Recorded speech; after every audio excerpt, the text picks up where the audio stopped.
Hey everyone, welcome to presentation number 5 entitled Ships at Sea. And people use the term when my ship comes in.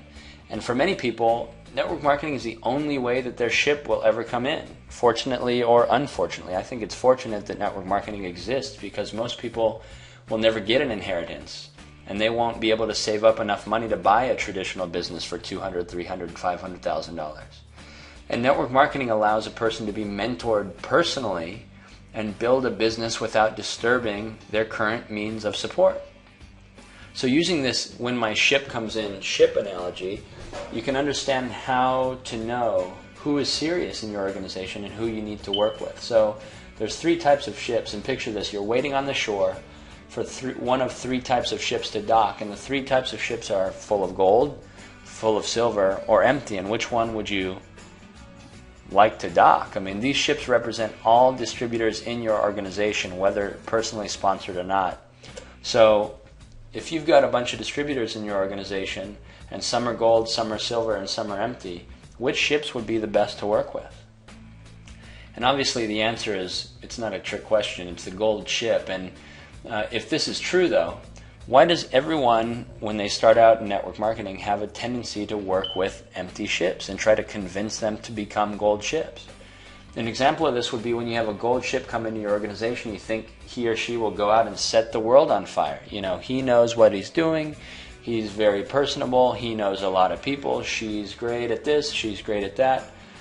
You know, you let them go out on their own and you concentrate on empty ships that are dragging you down. The empty ships will stay empty and the gold ships without support will go away. And this is the wrong way of going about the business. What you have to do is find your gold ships within your organization and pour as much support as you can into them.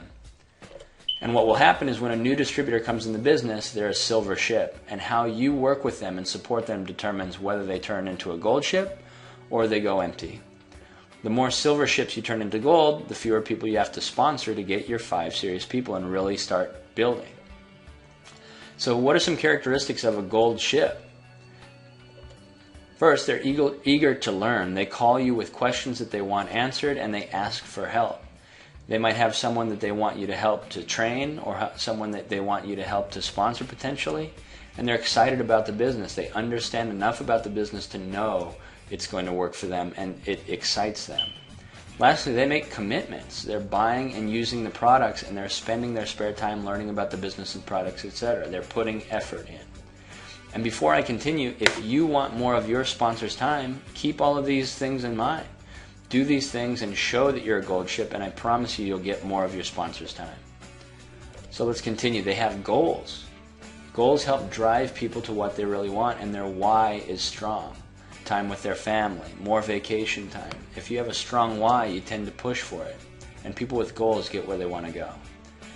They have a list of names. The list will be written down, and the reason for having it is that you can add to it anytime and you won't forget the name later. So if I think of somebody that would benefit from the product or a business, I write the name down, and then later on I have it on my list at the ready. And they're fun to be with. They look forward to your visit, whether it's business or pleasure. And lastly, gold ships are positive. These are people who you're going to travel the world with potentially. Who wants to hang around negative people? Positive thinking is contagious. There's no point. You can choose who you want to work with, so work with positive people. Basically, the only difference between a silver ship and a gold ship is that the silver has not yet been in the business long enough to understand the business to the point of getting serious about it. So there's 3 important words pertaining to that, and if you understand these 3 words, you'll understand what makes all network marketing organizations work, and it's expose, involve, and upgrade. First, you expose the person to the power of residual income, and then, after they understand residual income, to your business as a vehicle. Once you have explained it to them, get them involved with this training. Once they're involved, they'll be constantly thinking about how far they can go, and it will be upgraded constantly. So expose them to residual income and network marketing by using the introductory presentation, and then presentations 1 through 4. And then lastly, once they've seen that and they're still interested, you use your company's presentation. Then get them involved by training them using presentations 5 through 10, which you're going through now. And then upgrading will come naturally once they understand and begin utilizing these 10 presentations and set their sights at the top. So here's a couple other important tips. When you call or visit your distributors, they should know that you're calling because you want to help, not to push them.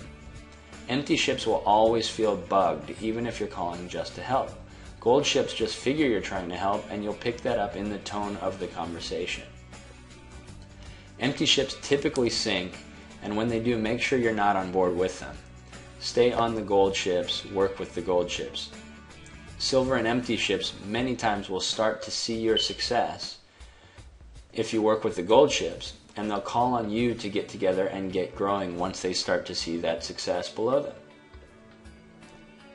Lastly, 3 points.